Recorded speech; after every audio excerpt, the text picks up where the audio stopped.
जय श्री राम साथियों, मैं आदेश तिवारी आज आप लोगों को बताने जा रहा हूँ कैसे एक धर्म कर्म करने वाला राजा श्रापवश निशाचर कुल में जन्मा और रावण बना। श्री गोस्वामी तुलसीदास जी ने रामचरितमानस में लिखा है कि सत्यकेतु राजा थे जिन्होंने अपने बड़े बेटे प्रताप भानु को अपना राज्य देकर वह स्वयं वनवास जंगल में जाकर तपस्या करने लगे। उनका बड़ा बेटा प्रताप भानु बहुत ही बलशाली और धर्म कर्म करने वाला था।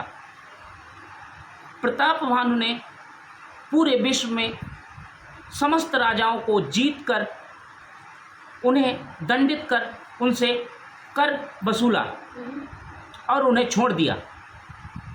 उसी दौरान एक राजा था जो कि प्रताप भानु से हार कर अपनी सेना छोड़कर भाग गया था और वह शर्म के कारण अपने राज्य में वापस भी नहीं गया और अहमी होने के कारण प्रताप भानु से भी नहीं मिला। वह जंगल में जाकर बस गया और रहने लगा। एक दिन का समय था कि राजा प्रताप भानु जंगल में शिकार करने गए थे। तभी उन्हें एक सूअर दिखाई दिया, मानो वह कितना भयानक हो। उसका पीछा करने लगे और उस सूअर ने राजा को परेशान करना शुरू कर दिया।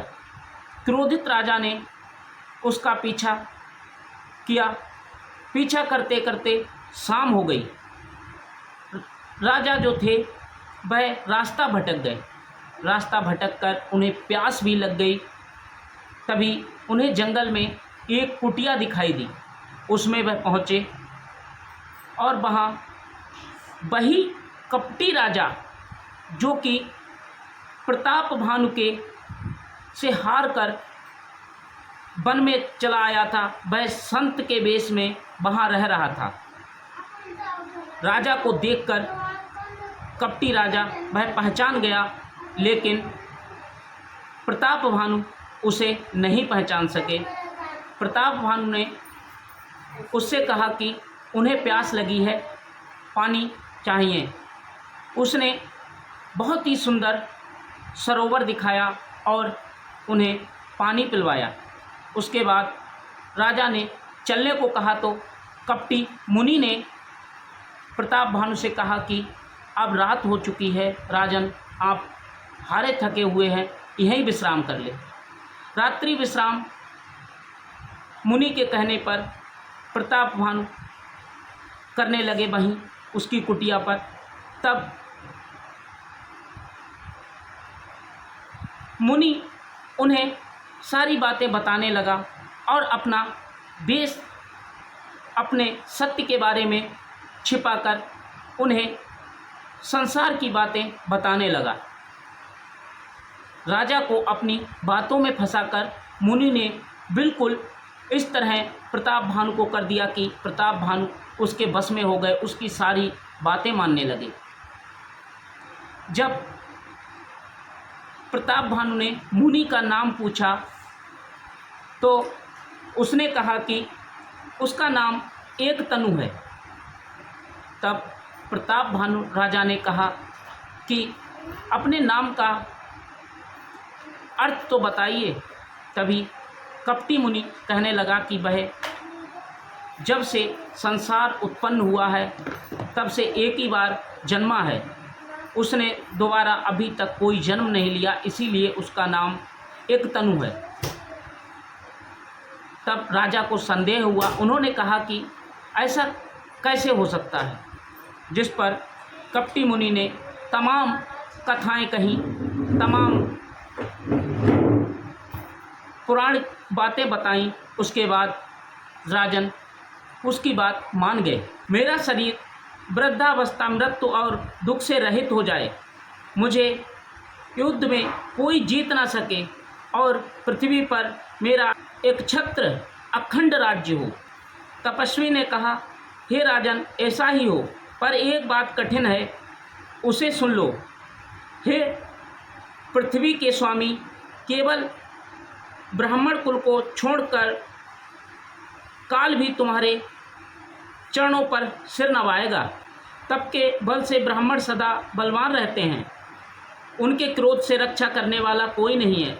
कपटी मुनि की बातों पर भरोसा कर प्रताप भानु ने कहा कि हे मुनि, यह कैसे हो सकता है कि ब्राह्मणों को वह अपने बस में कर ले।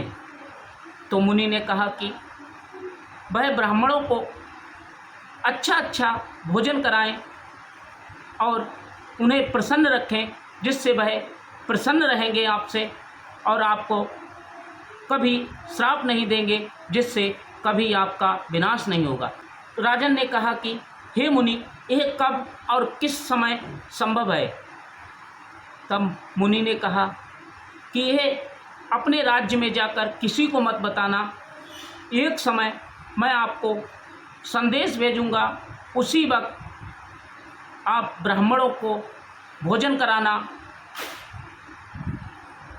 तब राजन अपने राज्य को चले गए और मुनि के अनुसार वह प्रतीक्षा करने लगे। तभी एक दिन वह समय आया जब प्रताप भानु राजा ने ब्राह्मणों के लिए भोजन रखा। कपटी मुनि ने चोरी चुपके से जो ब्राह्मणों के लिए भोजन बन रहा था उसमें ब्राह्मणों और गौ मांस मिला दिया, जिससे वह भोजन दूषित हो गया। जब राजा स्वयं भोजन परसने लगे, ये सारी बातें राजा को नहीं पता थी। राजन ब्राह्मणों को बुलाकर उन्हें भोजन परसने लगे। तब एक आकाश से आकाशवाणी हुई कि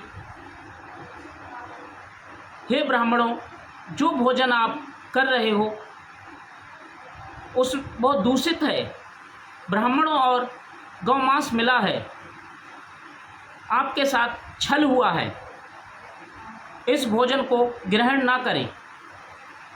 आकाशवाणी की बात सत्य मानकर ब्राह्मण क्रोधित हो उठे और उन्होंने प्रताप भानु राजा को श्राप दे दिया कि तुम अपने परिवार सहित निशाचर बन जाओ। तब पुनः एक आकाशवाणी हुई कि हे विप्रो, आपने सोच समझ कर अश्राप नहीं दिया है, इसमें राजा का कोई कसूर नहीं है। ब्राह्मणों का अश्राप सुन राजा चकित हो उठा और वह जहाँ भोजन बन रहा था उस रसोई में गया तो वहाँ ना तो भोजन था और ना ही कोई बनाने वाला। वहाँ पर केवल कपटी मुनि द्वारा जो ब्राह्मण के वेश में भेजा गया असुर कालकेतु ही ब्राह्मण के वेश में था। राजा देखकर चकित रह गए और वह निकल कर आए, ब्राह्मणों को सारा वृतांत बताया। तब ब्राह्मणों ने कहा कि हे राजन, ब्राह्मणों का श्राप कभी टलता नहीं है, ना ही काटा जा सकता है। ये तो जो श्राप दे दिया गया है उसे व्यर्थ नहीं होता है और वह होके रहता है। जिस पर राजा परेशान होकर जमीन पर गिर गया। यह पूरा वृतांत नगर में फैल गया कि राजा को ब्राह्मणों ने श्राप दे दिया। तभी असुर कालकेतु वहाँ से गया और पूरी कथा कपटी मुनि को बताई जाकर कपटी मुनि ने ये शुभ अवसर जानकर सारे प्रताप भानु राजा के दुश्मनों को चिट्ठी लिखकर संदेशा दे दिया कि सभी लोग प्रताप भानु के राज्य पर चढ़ाई कर दो और युद्ध करो। सभी राजाओं ने एकत्रित होकर प्रताप भानु से युद्ध करना शुरू कर दिया। अश्रापवश प्रताप भानु पूरे परिवार सहित नष्ट हो गया और वह जाकर लंका में रावण नाम का निशाचर बना पूरे परिवार सहित। वहीं उसका जो छोटा भाई अरिमर्दन था वह कुंभकर्ण बना। प्रताप भानु का जो मंत्री था धर्मरुचि वह जाकर उसका छोटा सौतेला भाई विभीषण बना। यह रावण के वंश सहित जन्म की कथा है कि किस तरह से प्रताप भानु प्रतापी राजा जाकर निशाचर बना। यह श्री रामचरितमानस में गोस्वामी तुलसीदास जी द्वारा लिखा गया है।